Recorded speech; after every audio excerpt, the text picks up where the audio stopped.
Masayang-masaya nga si Coach Cheng Giao dahil nakabalik na ang kanilang big man na si Kit Datu, na alam naman natin nung una ay pinaghihinalaan pa nga ni Coach Cheng Giao na baka daw nakulam dahil maganda raw ang pinapakitang performance tapos bigla-bigla na lamang nagkasakit.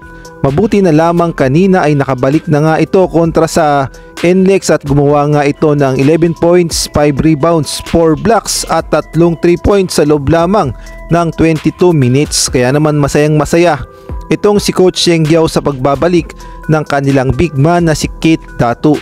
Ang pabiru pa ngang sinabi ni Coach Cheng Giao ay kailangan pa daw nilang mag-alay ng manok at gayon na rin ng baboy upang bumalik lamang ang lakas nitong si Kit Datu. Kaya naman pakinggan natin ang buong sinabi ni Coach Cheng Giao patungkol nga dito kay Kit Datu.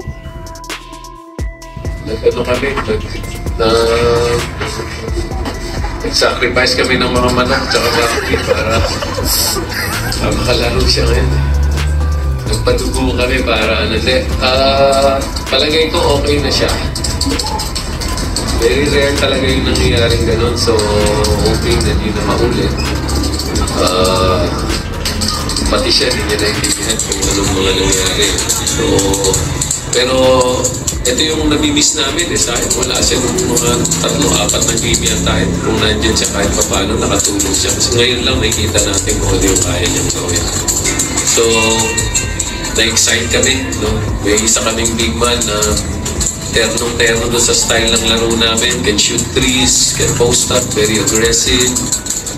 I think he's got 3 or 4 blocks today. So, wala ka nang hahanapin. Nandun na lahat yung hinahanap mo sa big man.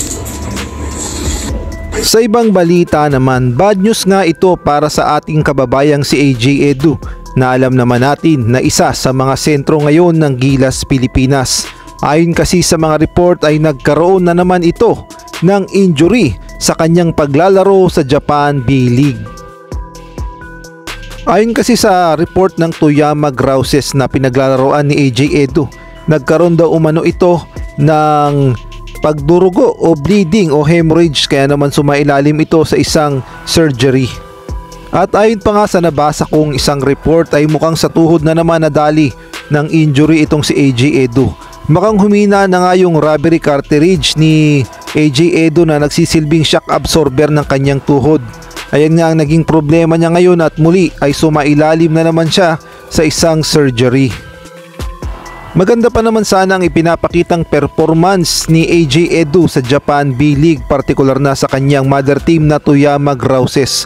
Kaya nga lang ang problema ay alam naman nating lahat na nagkaroon na nga siya noon ng una pa lang na ACL injury, tapos nag-rehab siya, naka-recover at ngayon mukhang bumalik na naman yung kanyang injury sa may tuhod. Kaya naman ipanalangin na lang natin na sana ay muli pang makapaglaro si AJ Edu sa Japan B-League at gayon na rin sa ating national team na Gilas Pilipinas, dahil alam naman natin next year ay magkakaroon nga tayo ng Olympic qualifiers at kailangan natin ang serbisyo ni AJ Edu. Kaya naman ipanalangin natin na sana ay maaga ang paggaling ni AJ Edu upang makasama siya sa Gilas Pilipinas para sa Olympic qualifiers next year.